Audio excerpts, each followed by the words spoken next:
പുൽക്കൂട്ടിലെ ശിശുവിനോടുള്ള എൻ്റെ ചോദ്യങ്ങൾ. ചോദ്യം 9. അമ്മ മറിയ കീറ്റുശീലകൾ കൊണ്ട് പൊതിഞ്ഞപ്പോൾ എന്തായിരുന്നു നിന്റെ മനസ്സിൽ? ഉത്തരം: അമ്മയുടെ വാത്സല്യത്തിൻ്റെ ചൂടും നിറവും മാത്രം. എൻ്റെ മാതാപിതാക്കൾക്ക് തരാൻ കഴിയുമായിരുന്ന ഏറ്റവും ബെസ്റ്റായിട്ടുള്ളതല്ലേ അവർ അപ്പോൾ തന്നത്. അതിൽ കൂടുതൽ ഞാൻ എന്താഗ്രഹിക്കാൻ. ആ ശീലകൾ അവരുടെ കലർപ്പില്ലാത്ത സ്നേഹത്താൽ പൊതിഞ്ഞവയായിരുന്നു. നമ്മെ സുരക്ഷിതരായി സൂക്ഷിക്കുക എന്നതിലുപരിയായി വാസ്തവത്തിൽ വസ്ത്രങ്ങൾക്ക് എന്താണ് ഉപയോഗം?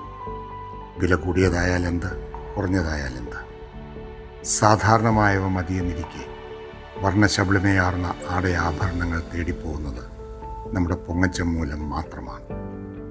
എൻ്റെ കൊച്ചു പുൽക്കൂട്ടിൽ ഈ കീറ്റുശീലകളേക്കാൾ അധികമായി ഒന്നും ആവശ്യമായിരുന്നില്ലല്ലോ.